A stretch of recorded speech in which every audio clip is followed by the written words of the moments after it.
First up here on Money Monday, we have pulled the stops. We've got a great friend. This person is known as the growth guy. He comes all the way from his home in Barcelona just to be with us. This guy makes so much money.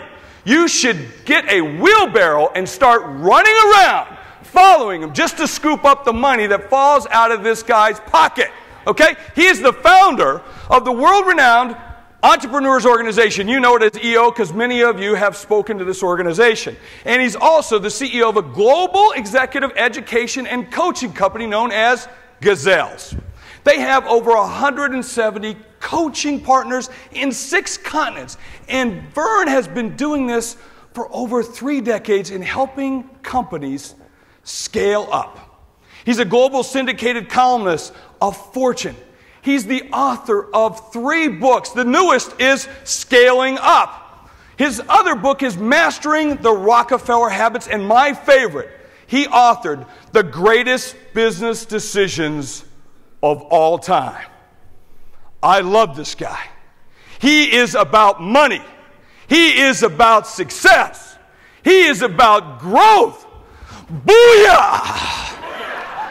I'm telling you, and he's here on this stage, Money Monday, ladies and gentlemen, Verne Harnish, give it up! Oh, yeah!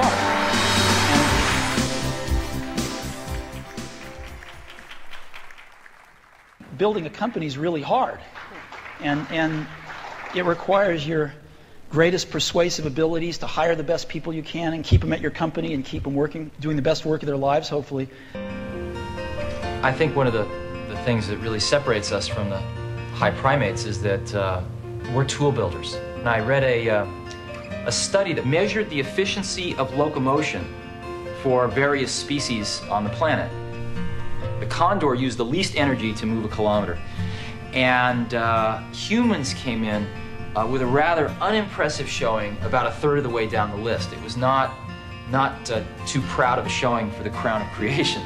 So that didn't look so good, but then somebody at Scientific American had the insight to test the efficiency of locomotion for a man on a bicycle. And a man on a bicycle, or a human on a bicycle, blew the condor away, completely off the top of the charts.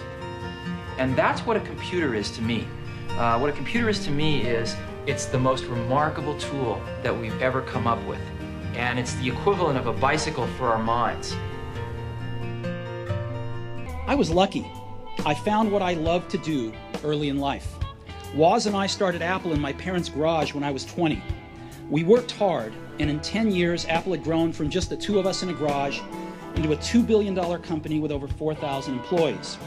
We just released our finest creation, the Macintosh, a year earlier, and I just turned 30. And then I got fired. And so at 30, I was out, and very publicly out. People say you have to have a lot of passion for what you're doing, and it's totally true. And the reason is because it's so hard that if you don't, any rational person would give up. It's really hard, and you have to do it over a sustained period of time. So if you don't love it, if you're not having fun doing it, and you don't really love it, you're going to give up. And that's what happens to most people, actually. If you really look at the ones that ended up, being successful, unquote, in the eyes of society, and the ones that didn't, oftentimes it's the ones that are successful loved what they did so they could persevere when it got really tough. And the ones that didn't love it quit because they're sane, right? Who would want to put up with this stuff if you don't love it? So it's a lot of hard work, and it's a lot of worrying constantly. Jeffrey, thank you so much for that just crazy introduction that he provided. Last night was an amazing evening. I had my wife here, 2 of our 4 children, and, just like Jeff the juggler, who was inspired by Peter Panic, just like Joey really has been an inspiration, my 12-year-old daughter, who's a performer, and was so excited to see her last night. Steve has been my inspiration. It goes back to 1984, I had a chance when I launched this group called ACE, Association of Collegiate Entrepreneurs, to put together this list of the top young entrepreneurs under the age of 30. And at that point, Steve had actually headlined. A lot of people don't realize at 29, he had taken that company to $1.9 billion. Then, 2 years later, after he was fired from Apple, I had the opportunity to host him for his first public speech. And we had about 1,126 young entrepreneurs from all over the world. Had Michael Dell sitting up there with Steve and Mark Cuban and many, many of the names that we know today. And then it was many, many years later, actually on the evening following his death, that I was in India with our partner, that I was inspired to write this book called The Greatest Business Decisions, because I always thought that one of the greatest decisions was Apple bringing Steve back, Steve coming back after 10 years and creating the largest market cap company on the planet. And so I've always been inspired by Steve. I think at the essence, it was his passion for this purpose of being able to put kind of create a bicycle for the mind, and then persevering. And by the way, there is the path that he was on. You know, what's interesting, it takes about 25 years in order for a company to really hit its inflection point. You know, he launched in 1976, and by 2001, now 9,600 employees is decent, but it's hardly putting a dent in the universe. And it was really when he launched the iPod that everything else happened. So, quick question, if we could, let's have the lights up for the rest of our presentation here. I want to see a show of hands. How many of you guys have been in business for less than 25 years? I want to see a show of hands. All right, you still have time. All right? Now, those of you over 25 years, it's exciting. So Jim Collins has been a dear friend, and Jim's research is clear that our most productive time is over 50. In fact, Peter Drucker wrote twice as many books over 50 than he did before, and so we have time as well. So there's been my passion. For 33 years, just how do we get these companies to scale up as we begin to move up? And part of that passion, as Jeffrey mentioned, we work with several thousand companies around the world, but we've got our coaching partners to do that. I've been able to kind of shift my passion to see if we can begin to work with heads of state. Now, look, I don't know if we can prevent a Rwanda, but we do know this, that it is growth companies that really provide the jobs, that provide the economic growth, that really at the heart of it is why young men without jobs end up doing bad things. And so that's really my passion and what we're spending time with. And so often it doesn't turn out well. And so I've got a couple of video clips.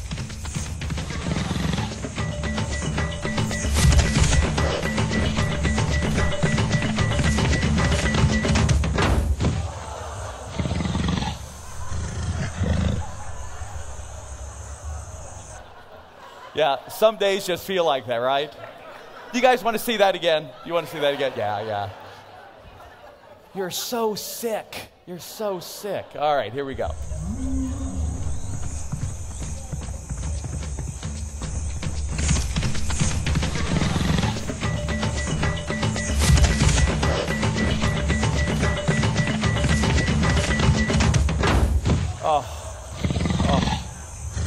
That hurts. By the way, it's no better for countries than it is for companies. That gazelle right there was grease, literally hitting the tree. Our neighbor there in Europe. But I got a new one I call To the Rescue.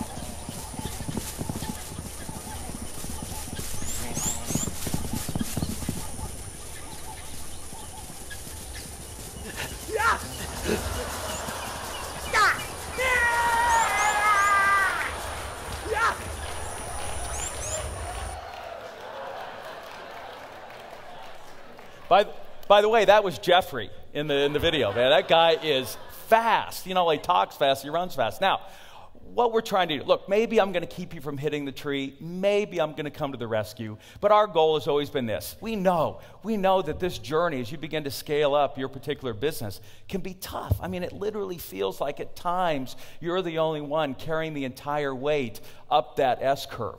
And so our goal has been, how do we, with our tools and techniques, help you go from that to feeling like that, where literally you've got wind to your back, you're with the trends, and things are going well. And so what it takes, and by the way, this is one of our youngest new self-made billionaires out of Australia, Scott Fuqua, and I think he states it well. At the end of the day, it's what you've been hearing probably over the last couple of days. It takes focus and discipline. And in our case, there are some decisions you've got to make. And by the way, there are right and wrong answers.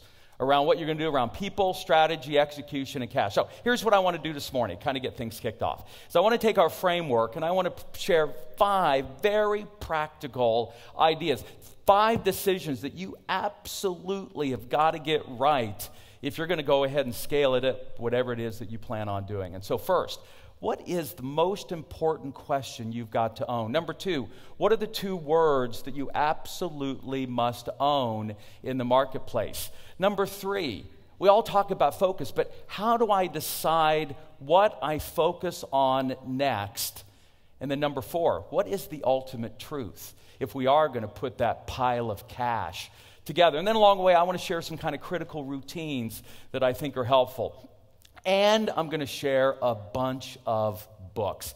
In fact, one of the things that I launched in 1991 was an executive program at MIT, and I moved about 1,500 crazed entrepreneurs through that particular executive initiative that we had launched. And one of the things I got really good at doing is predicting who in the audience, who among the entrepreneurs that were chosen for the program was going to scale up the biggest company.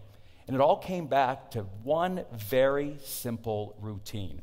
And so it's something that we actually talked about in my book, The Greatest Business Decisions. And it comes down to what is it that you do on a daily basis. Look, you guys can set goals to lose weight or write a book, but absolutely nothing's going to happen until you change what it is that you do on a daily basis. The same kind of thing that Mark Zuckerberg has been focused on with his own personal growth initiatives that he's had on a yearly basis. And so in the book, Greatest Business Decisions, I named one of the great decisions, one that Bill Gates had made, because he, like you, had this same pile of books and manuscripts and PhD thesis and white papers, you know, that you got to try to keep up with, this tower of guilt.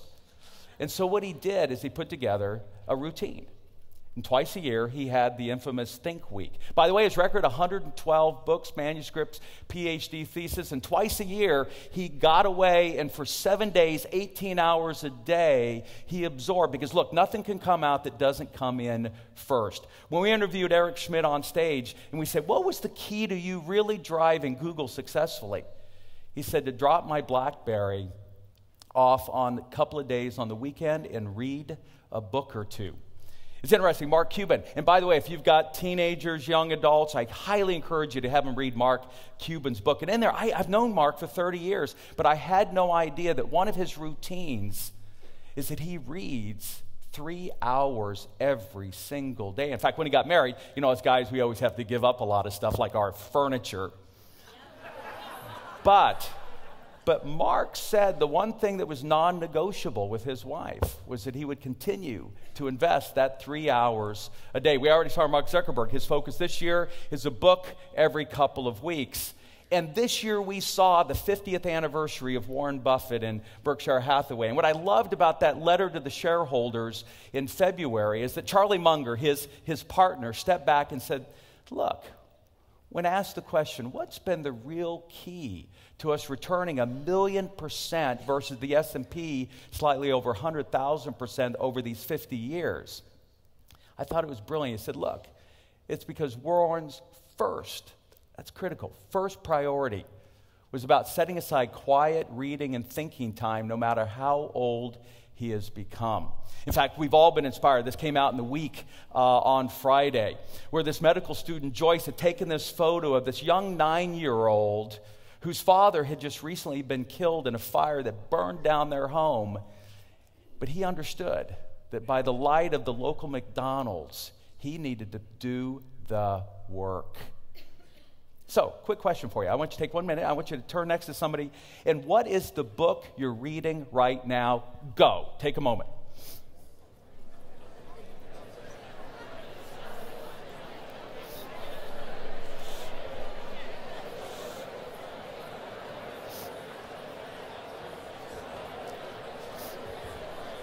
All right. Let me welcome you back.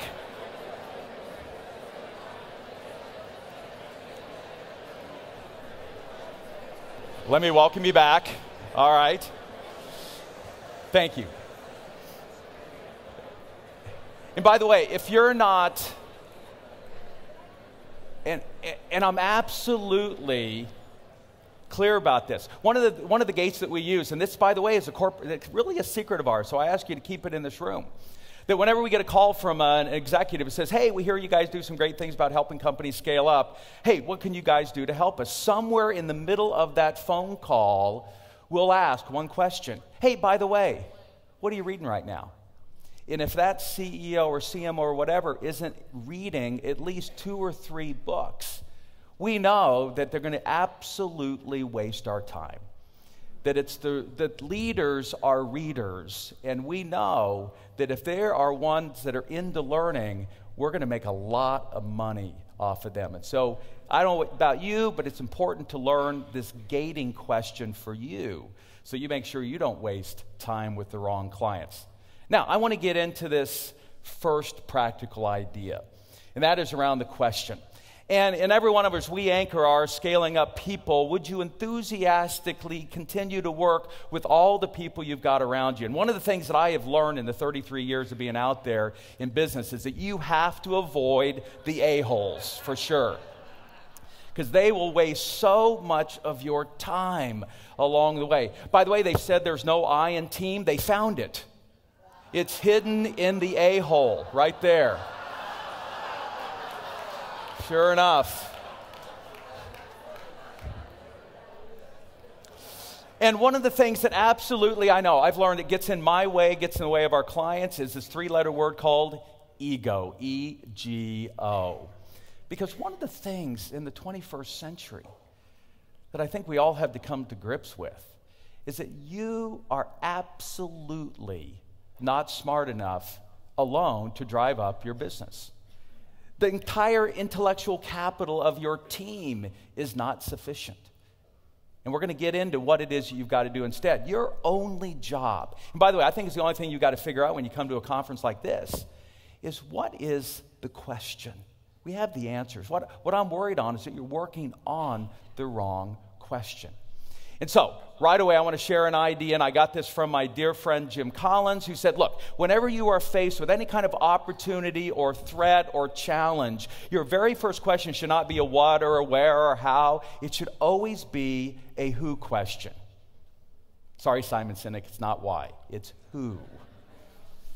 I remember when we decided we needed to get global. We needed to get about 50% of our revenue outside the United States. One of the things that prompted us to move to Barcelona, kind of 6 hours closer to the wild, wild east. And so we needed to just update our CRM system. I needed something in the cloud that would really work for us around the globe. And so my IT team that we outsourced in India had put together over 5 weeks this unbelievable Excel spreadsheet that listed 24 CRM systems. I didn't even know that many existed. And on there was Sugar and Infusionsoft and Salesforce and 21 others. So it had taken us 5 weeks, and I get sucked into this meeting with my team, and we're starting to pour through the features and benefits, and they're telling us it's going to take us another 5 weeks. And I realized it was literally screaming in my head Jim's words. And I said, who do I know that knows more about this in a little pinky than I do in our entire being? I said, Jim Cecil. I know Jim up in Seattle, the nurture guru. I know Jeffrey Moore, and I quickly sent off emails to both of them and said, look, guys, you know my business. Here's the spreadsheet I'm staring at blindly. Which should we choose? And independently and within minutes, they both emailed back and suggested the exact same CRM system. And that decision was made in 3 minutes instead of the next 3 weeks. And by the way, it served us well over the next several years as we have gone global. By the way, it was Infusionsoft, who was here at the conference. Where I really learned it, though, was from this guy. There was the coach that really helped Steve along the way scale up Apple. By the way, Regis was also the guy that coached Intel and Genentech and this young kid student at Wichita State University who had this dream of building this global entrepreneur organization. And so I called Regis. I cold called him and said, look, man, I need your help. And he still kids me. You were his only free client he'd ever had along the way. And the very first thing that he did was this. It's based on his book that I still think is one of the classic marketing books of all time. He said, take a piece of paper out, Verne, and here's the key thing you must do. write down the names of the 25 most important influencers. And that was a term that Regis and his team used. Who are the 25 top relationships, influencers that you absolutely have got to get behind what it is that you're doing at Wichita State University? And I remember writing down at their prompting, President Ronald Reagan. I said, look, if I could get the President of the United States to get behind what we're doing. And then I obviously wrote down, I need Steve Jobs and Michael Dell, and I need to get Arthur Lipper at Venture Magazine and Bernie Goldhirsch at Inc., and we made the list.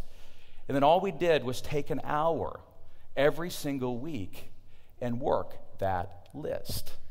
So, next exercise. I want you to grab a piece of paper real quick. Who is the first person that comes to mind on your list? That if you're going to scale up what it is that you're doing right now to the next level, who do you need to get to? You might not even know their name. I just need to get to the head of that organization. So go, take a minute and start your list. Go.